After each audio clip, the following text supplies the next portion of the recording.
राजस्थान में paper leak ऐसा मुद्दा है जिससे लेकर लाखों बेरोजगार छात्र खून के आंसू रो रहे हैं। पिछले 5, 7 साल 10 सालों में जिस तरह की भर्तियां हुई है, जो खुलासे हो रहे हैं, ऐसा लग रहा है क्या वाकई में कोई पढ़ने वाला बच्चा नौकरी पाया भी है क्या। हमारे साथ है रविंद्र सिंह भाटी, नौजवान विधायक हैं।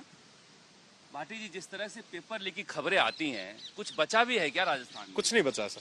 दोनों ही सरकारें जो है बारी बारी से फुटबॉल बना रही है युवाओं के भविष्य को, और कोई बात नहीं करना चाह रहा। मैंने पहले दिन निवेदन भी किया था, आज पुनः मैं वापस एक पत्राचार के माध्यम से निवेदन करूंगा कि आप इस पे एक विशेष चर्चा कराएं कि ये हो क्यों रहा है। अब देखें कि बाड़ी खेत को खा रही है, ऐसा बचाएगा कौन।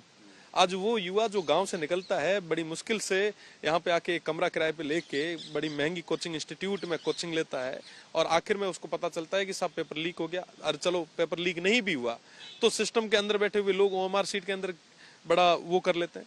तो साहब आम व्यक्ति, आम स्टूडेंट के साथ बड़ा कुठाराघात हो रहा है। जांच होनी चाहिए, पर बड़े दुख के साथ कहना पड़ रहा है कि गंगाधरी शक्तिमान है, सब कहीं ना कहीं एक है। किसी को इसी विधानसभा में हमने देखा है नेता प्रतिपक्ष तत्कालीन गुलाब चंद कटारिया को रोते हुए, वही बीजेपी या सत्ता में है। आज देखिए 2 साल में उन तमाम लोगों को कटघरे में खड़े करने की जिम्मेदारी तो इनकी है ना। आपने जो कहा था आप करके दिखाएं, हमें भरोसा है कि आने वाले समय में आप करेंगे। पर अगर नहीं किया तो जनता ने जैसा हाल पिछली सरकारों का किया वैसा का वैसा आपका कर देगी। ये वही जनता है जो आपको मुकुट भी पहनाती है, और वही जनता है जो आपको तख्त से अलग भी करती है। आपके यहाँ बाड़मेर में भी बड़ा प्रदर्शन हुआ, वहां पर देखा हरीश चौधरी पूछ रहे थे रविंद्र सिंह भाटी हमारे साथ क्यों नहीं आ सकते पेपर लीक के मुद्दे। मैं आपको बताना चाहूंगा कि ऐसे इश्यूज पे हमेशा मजबूती के साथ युवाओं के पक्ष में हम रहे हैं। देखिए पिछली पूर्ववर्ती सरकार में जब माननीय मंत्री जी थे, उस समय कई बार सड़कों पे हमने लाठियां खाई, कई मुकदमे लिए, कई जेल गए। आपको भी उस समय नैतिकता के आधार पर इस्तीफा देना चाहिए था कि मैं ऐसी सरकार का हिस्सा नहीं रहूंगा, पर आपने नहीं किया। खैर आप राजनीति कर रहे हैं, वो आप राजनीति करें, पर हम युवाओं के हमेशा साथ में थे, हैं और आगे भी रहेंगे। ओएमआर सीट का प्रकरण सबसे पहले सदन में उठाने वाला भी मैं हूँ, ये भी उन्हें याद रखना चाहिए।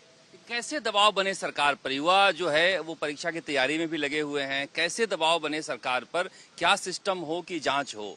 देखो भगत सिंह कहो है ना सब कि सूतोड़े न जगाउण वास्ते धमाका री जरूरत रहे। तो युवा जो बहुत जोश राखे, जुनून राखे, उमंग राखे, उन आगे आणु पड़े। मैं सब यहाँ भेड़ा हाँ, मजबूती रे भेड़ा जेत भी जिके भी तरीके में देखो सदन रे मीना मजबूती में उठा रहे हाँ, पर आने वाले समय रे मीना सड़का रे माथे भी थे माना मजबूती में देखो, यहाँ युवाओं रे साथ देखो। क्या कि साहब यहाँ युवा रे बदलो तो मैं ये सदन री सीढ़ियां माथे चढ़ पाया। ये क्या है कि ये बड़ा हास्यास्पद स्थिति हो गई है।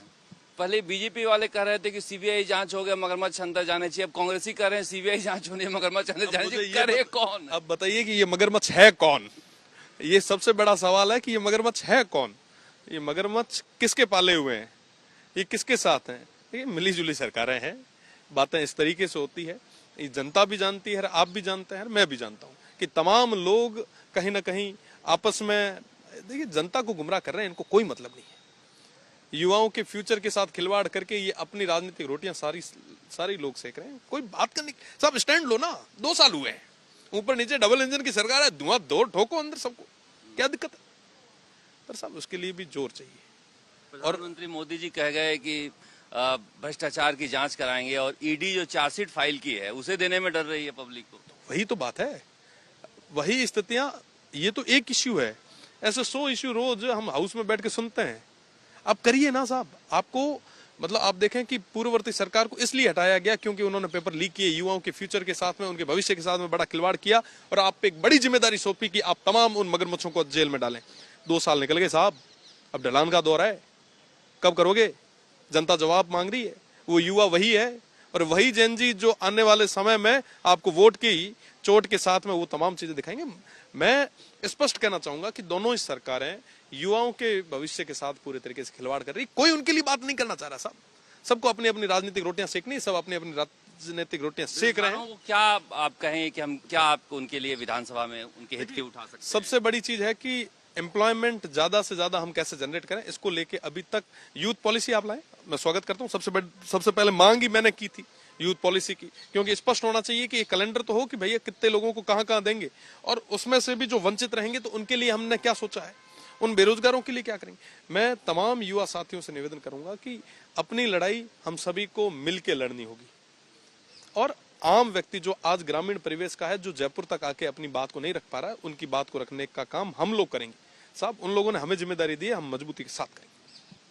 रविंद्र सिंह भाटी कह रहे हैं कि युवाओं की मांग को लेकर हम सदन में उठाएंगे और सरकार को भी पत्र लिखेंगे। कांग्रेस और बीजेपी दोनों ही इसमें मिली हुई है, जिसकी वजह से जांच नहीं हो पा रही है। कैमरामैन शर्मा के साथ शरद कुमार, जयपुर।